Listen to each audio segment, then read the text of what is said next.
Although electricity had been available in London since the 1880s, it was provided by coal-burning generators. The resulting power was expensive, and its creation polluted the air.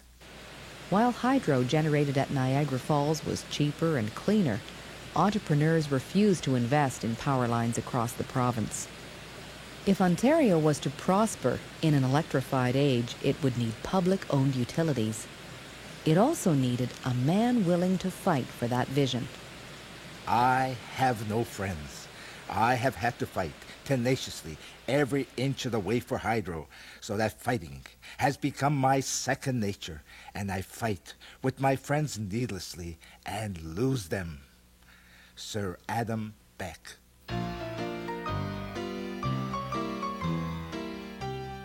The son of a German immigrant, Adam Beck had successfully integrated himself into London's establishment by 1903. He had lost his accent, become an Anglican, and had served as the city's mayor. As a business owner, he also resented the high cost of private electricity. At the age of 46, he was ready to take on the biggest challenge of his career by wresting the control of hydro from independent power companies. One by one, this guy had to crawl over the backs of some very powerful people. If you want a parallel, it's sort of like trying to humble the Bank of Montreal in modern parlance. As a member of the provincial government, Beck would be ruthless in getting his way. As the self-styled Minister of Power, he made Ontario's Hydro Commission his kingdom and steamrollered anything that stood in his way.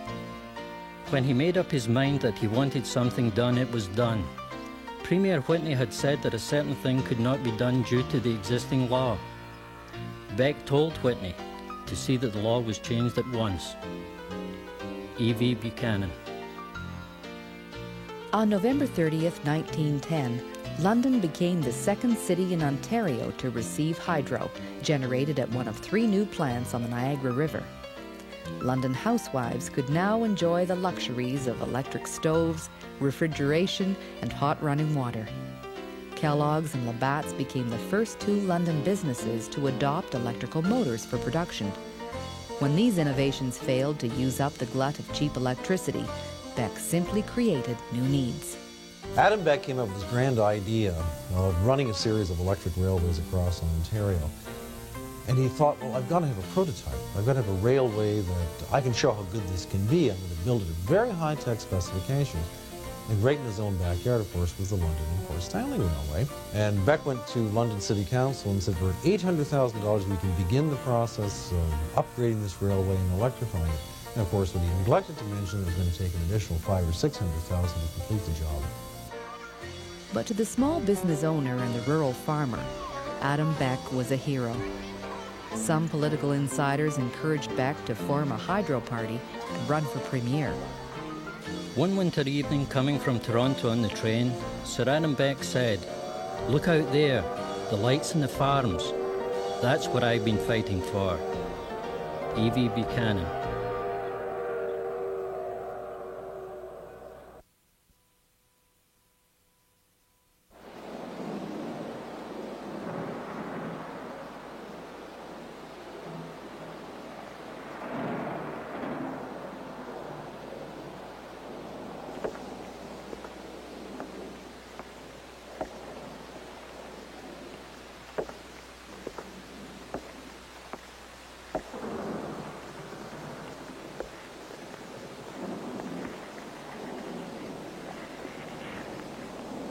Ambrose J. Small began his career as a bartender in his father's hotel, which was next door to the Grand Opera House in Toronto. He was bitten by the theater bug quite early and eventually became owner and manager of the Grand, as well as of a group of 12 other theaters throughout Canada. This theater, the Grand Opera House, London, was the queen of his chain. When he built it in 1901, it had the largest stage in North America. On December the 2nd, 1919, Ambrose Small sold all his theatrical properties, including this house, to a Montreal syndicate for $2 million. On the afternoon of that day, his wife deposited a certified check for $1 million as down payment on the deal. At 5:30 that evening, Small left his office on Yonge Street in Toronto and walked out onto the street and vanished. From that day to this, no one has seen Ambrose J. Small with one exception, his murderer. That he was murdered, there can be no reasonable doubt. But where, by whom, and what was done with his body are still unanswered questions. There's a persistent rumor, which has been going around for years, that Ambrose J. Small's body was actually buried someplace in this building, and that his ghost walks the theater at night. It was very late, I don't know, 1:32 in the morning. The night watchman didn't like this. He didn't like me to be in the theater by myself. And I was working at something on my desk, and I heard Bill come down the hall, as he often did, and stop at my door.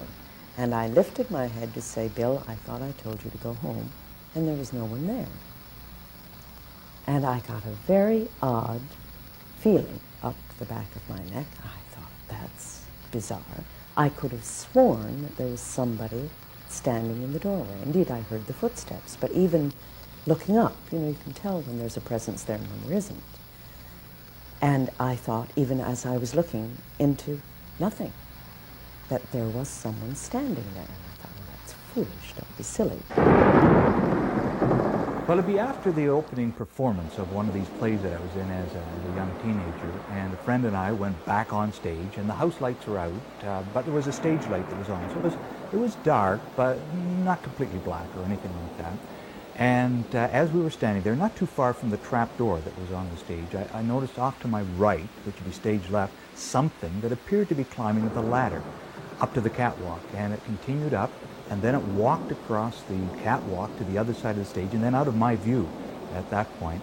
And it really wasn't until the next day that I got talking with Audrey Lewis, who was the director, that she explained, well, oh, you must have seen the ghost of Ambrose Small.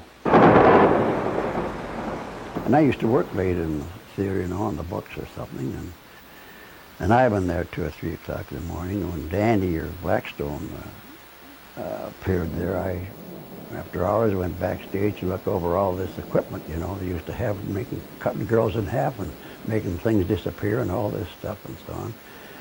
And I looked through all this stuff, and I was there for lots of time. I never heard of Ambrose Small. He didn't sing to me or anything else, so where he was at that time, I don't know.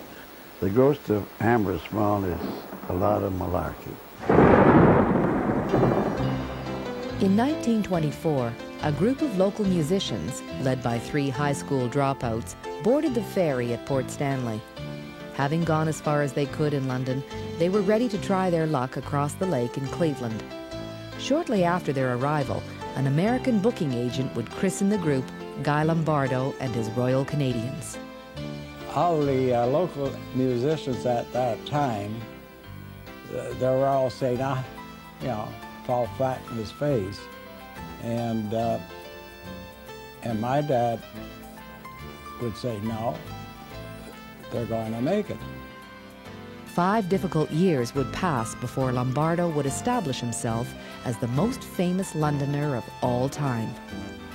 In the meantime, there was no shortage of celebrities in the Forest City.